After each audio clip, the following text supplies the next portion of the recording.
Welcome back, everyone, to another episode of This Week in CA Football. I'm Bobby Broyles, along with Rob Washburn.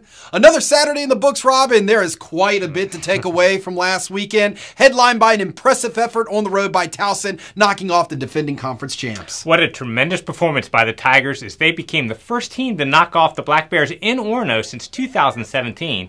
Towson's defense came up big with 4 interceptions, and the offense turned them into 21 points as Towson pulled away in the second half for a 45-23 win that moved them to 3-0 for the first time since 2013. Elon also picked up an impressive CA win on the road as they scored touchdowns on their first 6 possessions and rolled past Richmond 42-20. Davis Cheek led the way with 5 TD passes in the first 2.5 quarters. Now, James Madison, Stony Brook, Villanova, and William & Mary recorded convincing non-conference wins as the CA improved to 16-4 this season against FCS foes.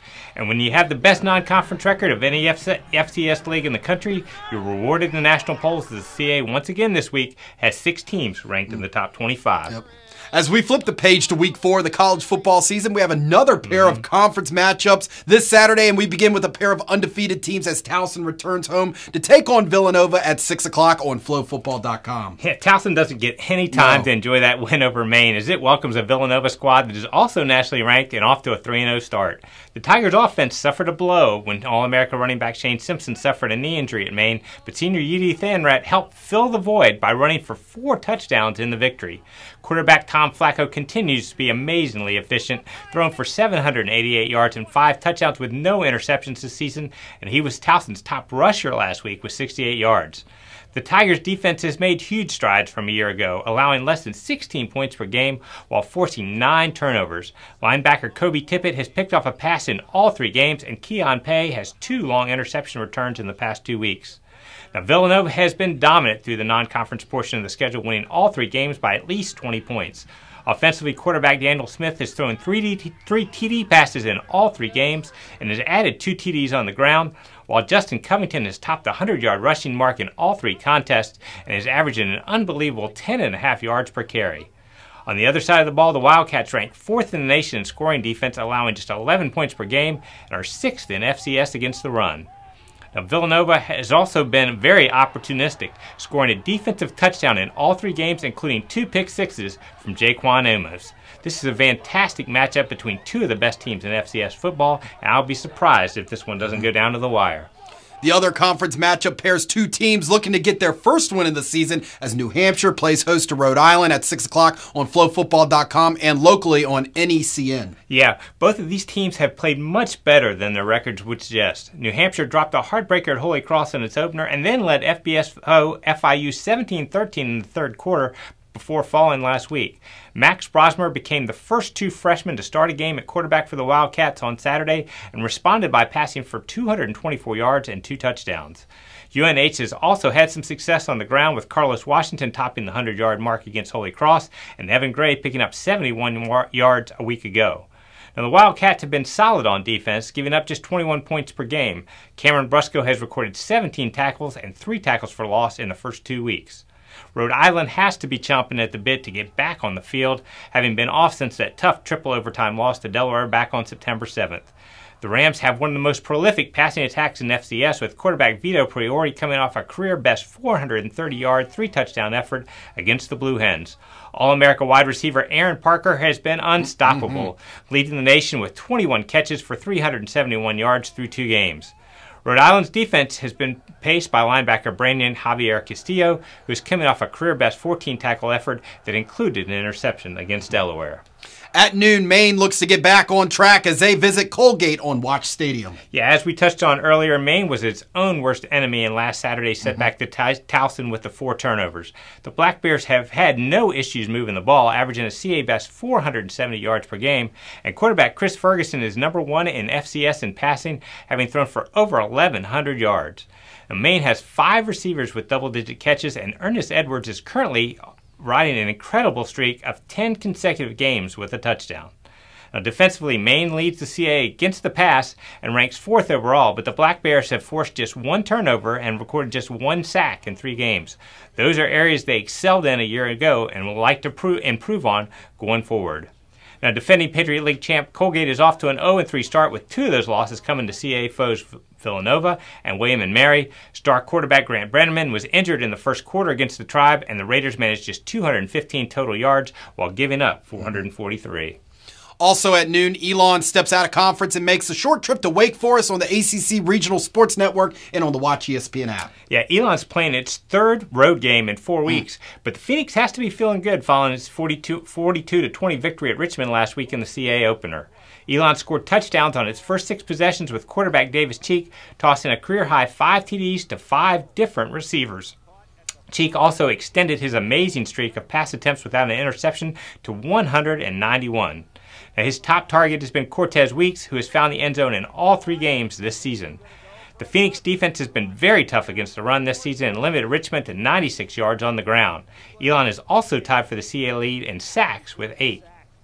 That unit will have its hands full against a 3-0 Wake Forest team that is averaging over 500 yards per game offensively. Quarterback Jamie Newman has already passed for 927 yards and 7 touchdowns.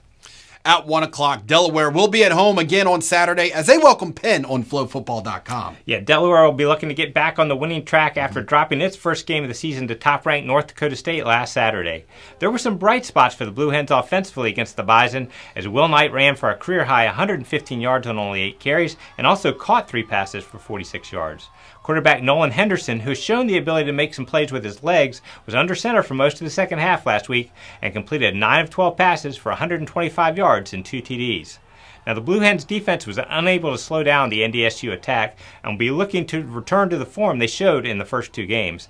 Kedrick Whitehead made 10 tackles against the Bison to up his season total to 22. Penn will be playing its first game of the season, and the Quakers are picked to finish 5th in the Ivy League. They returned 7 starters on each side of the ball from last year's 6-4 squad. At 3:30 on FlowFootball.com, Albany is back at home after that heartbreaking loss on the road last Saturday as they host Lafayette. Yeah, Albany nearly climbed out of a 21-0 hole at Monmouth last week, but fell 38-35 in overtime. It was a record-setting day for the Great Danes offense, which piled up 511 total yards. Quarterback Jeff Undercuffler tied program records with 398 yards passing and 4 touchdowns, including a 21-yard scoring throw to Jarrah Reeves on 4th and 10 that sent the game to overtime. It was an equally big day for receiver Juwan Green, who made a program record 15 catches for 245 yards and 3 touchdowns. Now, the Great Danes defense surrendered 481 yards in that game, including 3 scoring plays of more than 25 yards, and will need to bounce back against Lafayette. The Leopards are 0-3 this season, which included a 30-17 loss at William and Mary. Lafayette's offense is averaging 411 yards per game behind quarterback Keegan Shoemaker, but is giving up 447 yards and nearly 37 points per contest. At 4 o'clock on ESPN+, JMU will take their show on the road to take on Chattanooga out of the SoCon. Interestingly, JMU returns to Finley Stadium for the first time since 2004 when they captured their first FCS National Championship with a victory over Montana. Yep. The Dukes have been on a roll for the past 2 weeks, outscoring their opponents 107-19. Quarterback Ben DiNucci is completing 73% of his passes and has thrown 6 TDs to 6 different receivers over the last 2 games. His top target has been Penn State transfer Brandon Polk, who is among CAA leaders with 16 catches for 228 yards. Now, JMU's defense hasn't given up a touchdown during the first 3 quarters of the past 2 contests and ranks 5th nationally against the run, allowing only 64 yards per game. Linebacker Dimitri Holloway has already registered 26 stops. Now, Chattanooga is better than its 1-2 record would suggest, having lost to nationally ranked Jacksonville State and SEC member Tennessee in its past 2 games. Alem Ford has run for a team-high 218 yards and 2 touchdowns. At 6 o'clock on FlowFootball.com, Stony Brook welcomes Fordham to LaVell Stadium. Yeah, LaVell Stadium has been a good place to be for Stony Brook, as they've won 11 in a row after beating Wagner 26-10 last Saturday. The Seawolves used several big plays to pile up 551 yards of total offense in the victory. Quarterback Tykel Fields threw for a career-high 282 yards and a touchdown, while the tandem of Isaiah White and Sabah Naquette combined for 220 yards on the ground. Now, the Seawolves' defense was dominant against Wagner, allowing just 17 yards rushing and 10 first downs. Justin Burns made 5 stops in the game and forced a fumble. Now, Fordham defeated Bryant 29-14 last Saturday for its first win of the season. Zach Davis ran for 140 yards and a touchdown in the win, while Park Spillers recorded a pair of quarterback sacks. And we wrap up with a 6 o'clock kickoff on ESPN3 as William & Mary will play their second FBS opponent of the season as they travel to East Carolina out of the American Athletic Conference. Yeah, William & Mary bounced back nicely last week, jumping out to a 17-0 first quarter lead and beating Colgate 38-10. Freshman quarterback Hollis Mathis threw for a career-high 189 yards and added 62 more on the ground, while Owen Wright rushed for a career-best 108 yards and a touchdown on just 16 carries. The Tribe defense was equally as impressive, holding Colgate to just 215 total yards. William & Mary intercepted 2 passes last week and has now forced 10 turnovers for the season, which is tied for the most in FCS. Now, there'll be a familiar face on that East Carolina sideline as former JMU head coach Mike Houston is in year 1 with the Pirates. They are off to a 1-2 start after last week's 42-10 loss at Navy. Quarterback Holton Ahlers has passed for 501 yards in 3 games, while Xavier Smith paces the defense with 23 tackles. As always, folks, casports.com/live scores is your source for live scoring and in-game live stats throughout the 4th week of the college football season. Yeah, of course, you can continue to follow the league on our many social media platforms such as facebook.com/CA Football and Twitter @CA Football using the hashtag CAFB. Our on-campus series began their 2019 journey in Orono this past weekend. To recap their trip, log on to CA Football's social media outlets. And on Thursday, make sure to tune in to CAFootball.com for our first Going Deep feature of the season on the Maine Black Bears. Yeah, our Going Deep crew sat down with first-year Maine head coach Nick Charlton and learned how his unique background as a philosophy major has influenced the way he communicates with his players as a head coach. Should be a good one. That is it from us today. Enjoy the games, everyone.